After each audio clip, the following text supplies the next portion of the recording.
What's up guys, welcome back to another episode of the Builder's Playthrough. Today the plan is to finish off our Farmtasia overhaul. Now you might be wondering why we're starting out on top of a tree, on a hill, outside of Farmtasia.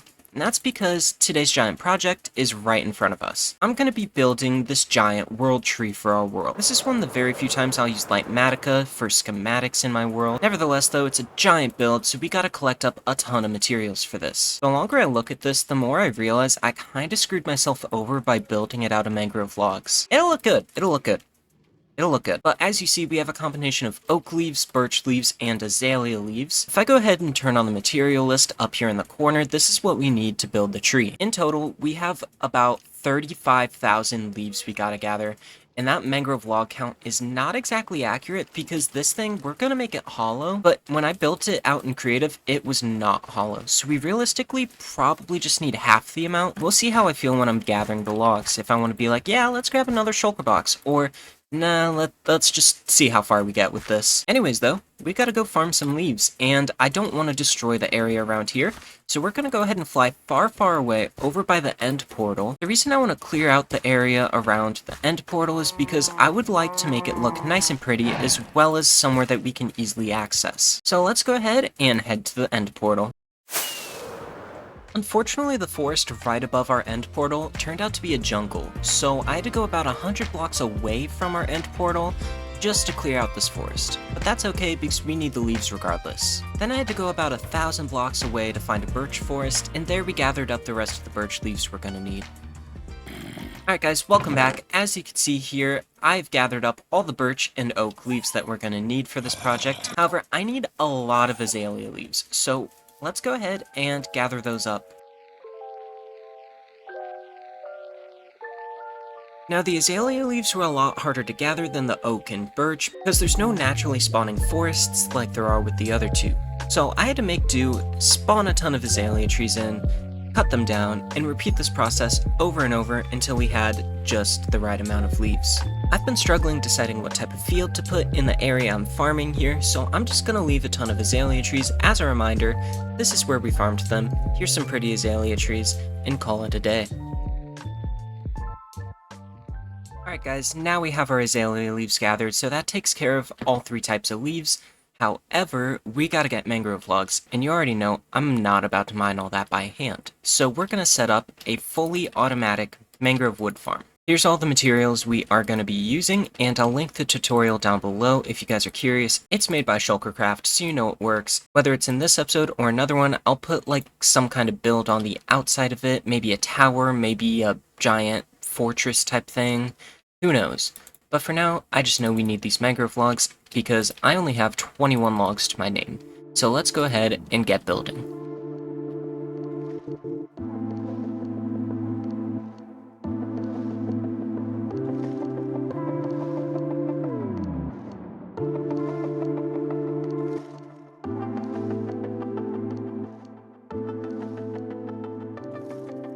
Alright guys, it was bound to happen. I made a mistake. So if we go throughout the redstone all the way up here, my small mistake was this is all supposed to be shifted one block to the right here. So let's go ahead and fix that.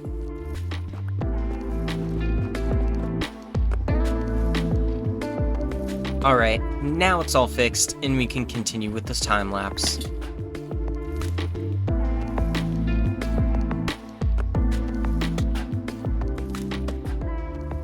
Alright, now comes the time to test this thing. Hopefully this works. This is the first time I've ever done something like a tree farm or any redstone on this scale. So if I flick that trapdoor... Oh, I got a lag spike, and we should get 6 TNT drops. There's 1, 2, 3, 4, 5, 6... Okay, they're dropping, but they're not all dropping. So I placed the fence gate wrong there, so that's why that one didn't work. Okay, yeah, the huge issue is I forgot to place a lot of fence gates in, and that messed up a couple of these. Before we give another start, though, this is an issue. Since I built this with netherrack, it looks like it's blowing holes in it, which it should not be. I have plenty of obsidian, so I might just replace this netherrack basin with obsidian or something a bit tougher. Alright guys, I replaced everything with obsidian because we just had a ton of it laying around, and it definitely helps out because I decided to test run this for a bit, and it goes through a lot of mangrove propagules. But it produces quite a bit of wood and a couple propagules back. Not enough though. So let's go ahead and fly out there, find a mangrove swamp, and then gather up pretty much an inventory full of mangrove propagules. Then we can get this farm running, and hopefully that'll give us enough wood for what we need.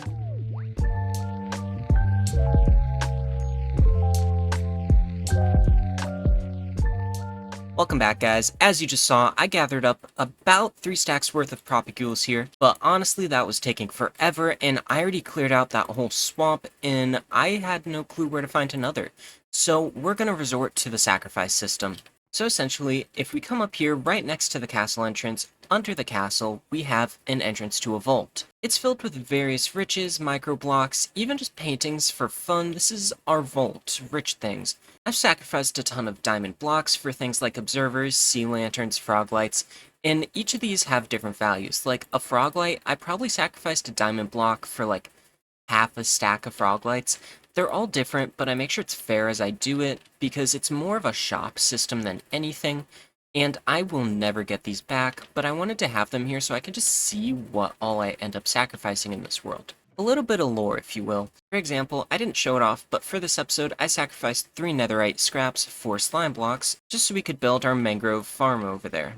So I went through our resources and decided 1 netherite scrap is going to be equal to a stack of propagules, or 2 diamond blocks. I think this price is pretty fair, and hopefully it makes enough sense to you guys. So I actually don't have any levels on me to name these with, so we're just gonna throw them in a chest here, and I'll either know what they're sacrificed for when I come back here eventually, or they'll just sit in there, and either way we don't have them available to us anymore. So let's go ahead and get the propagules. I don't know how to code or do anything fancy like that, so I don't really know how I could get this any more efficient in my world. But for now, I kinda like the system because it gives me an easy way to save some time, as I do work a full-time job, and I don't have time to gather this many propagules by hand. But at the same time, I have plenty of resources and valuables that I can trade in for those. So for today, let's say goodbye to the vault and go farm some mangrove logs.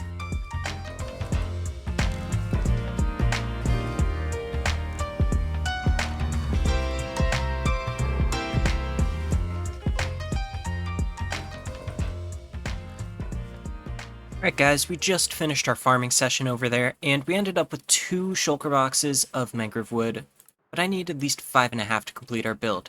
And the issue with this is, our farm is not very good. It's even slower to mine it by hand, and I'm just going to use our sacrifice system again. And now, since I already explained the sacrifice system to you guys, you probably already know what's about to happen. But I have 9 enchanted golden apples to our name. I'm going to go ahead and sacrifice 8 of them for the remaining 4 shulker boxes of mangrove wood. So that's 2 enchanted golden apples per shulker box. We're going to go ahead and throw them in here with the other sacrificed materials, and let's go ahead and get that mangrove wood once again. Alright guys, we have 6 shulker boxes of mangrove wood, and that puts us at our total of about 9,000 mangrove logs. I know it's not the most conventional method, but that's the way I want to play in this world. I like having some kind of system where I can buy stuff, whether it's with enchanted golden apples, diamonds, or even lodestones. Just very rare stuff for a lot of building materials, because I have fun in building, not necessarily collecting, and definitely not with redstone. I tried the farm method, didn't work. I'm not about to mine all that by hand, so we're going to go with this method today. And I'm sorry if that makes anybody upset, but this is just my playstyle, and everybody plays the game differently. Another thing to point out, we got 3.5 shulker boxes of mangrove roots from the farm, about half a shulker box of moss carpets, and a shulker box of sticks. So it produces more than just mangrove wood, but we just needed the mangrove wood, so the rest of this is going into the storage castle. With that being said, we're probably getting close to 10 minutes in the video, so let's go ahead and get building the world tree. I almost forgot to mention this, but we broke our whole netherite set of armor nearly at the mangrove farm because I didn't realize the blast damage actually affected our durability. So we broke our helmet, we got our legs on like 5 durability, and our boots are at like 2 durability, so we cut it very close there. But luckily enough, I have plenty of backup sets of armor, so we can equip that and get the world tree built.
Alright, and just like that, we are done, guys. We got all the leaves placed in, some frog lights added to this for lighting, and some glowberries for the ambience. The only thing I want to say is now we got to deal with the underside of the tree with all these mobs.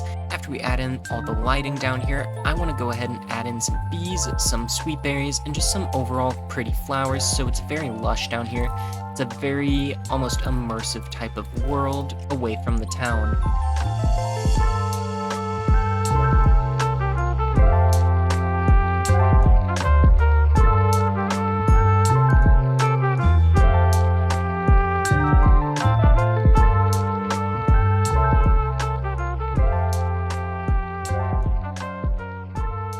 Welcome back, guys. So, we built many things on the tree. The first thing I built is a nice little pathway once you get up here. So, you come up through the turtle cave, you can go along the tree here, and it leads you over to kind of some flower field areas, a campsite, some berry bushes, and even some wheat fields right there, and some skeletons.